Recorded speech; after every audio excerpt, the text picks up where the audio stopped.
Evelyn, ah, ngayon ay October 25. Pang ano na natin?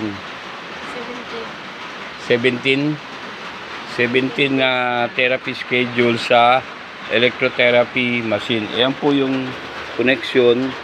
Tapos meron sa likod. Ito yung mga wire yan. Ito yung machine.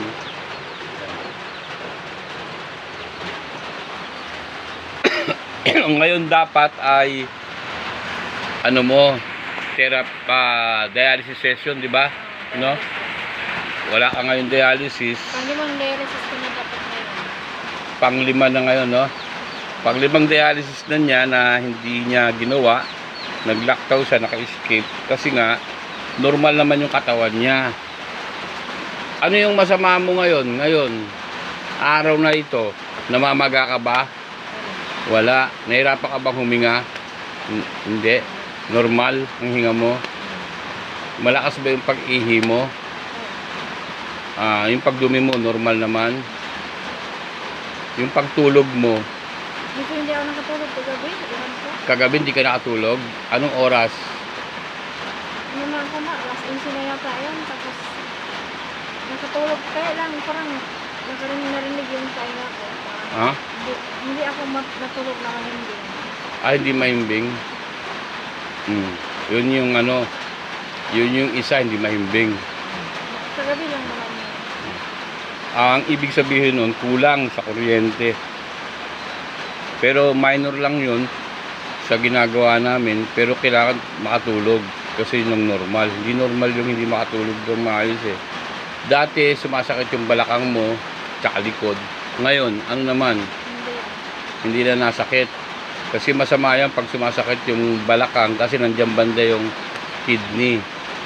Sabihin nung nagkakaproblema. Ngayon, kung wala nang sakit, wala nang nagpo-problema. Ang aabangan na lang natin sa susunod na ginagawa natin, yung pagpapalaboratory mo para makita natin sa laboratory report kung normal na lahat ng biochemicals mo. Yung creatinine, potassium, phosphorus, dapat yun mag-normal. Walang high, walang low. Dapat pasok sa normal level. Yun ang magsasabing magaling ka na. Pag nakuha natin yung report sa katapusan ngayong Oktubre.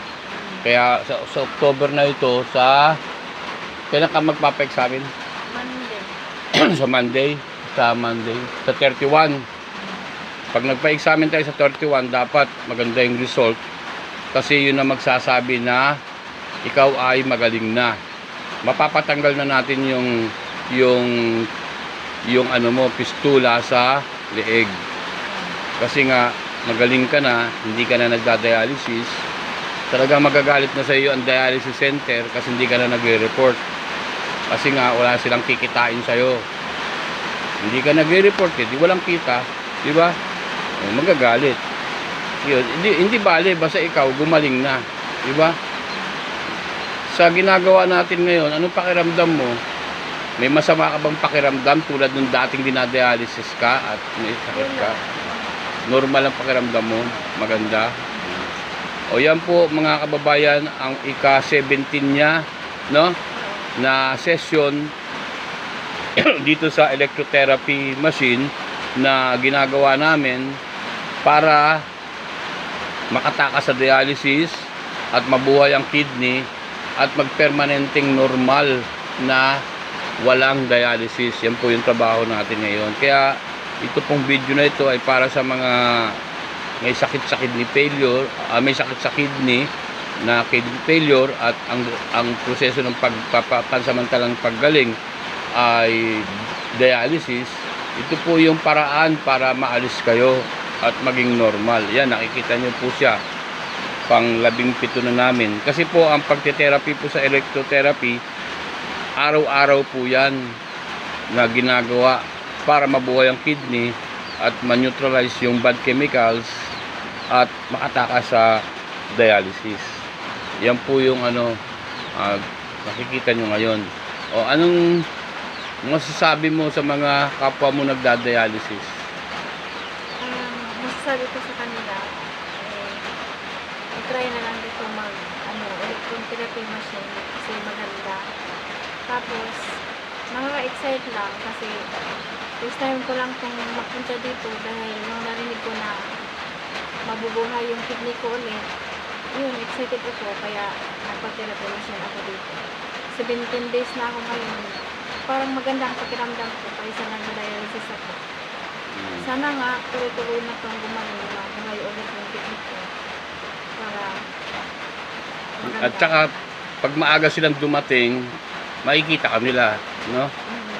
Makikita nyo si Evelyn at talagang matatanong nyo kung ano yung mga pinaggagawa namin. Yan po ang ibabahagi namin sa umaga, hapon, gabing ito sa inyo. Maraming salamat sa lahat ng naniniwala, nanood at nakinig sa video ito para sa mga nagda-dialysis. Thank you po.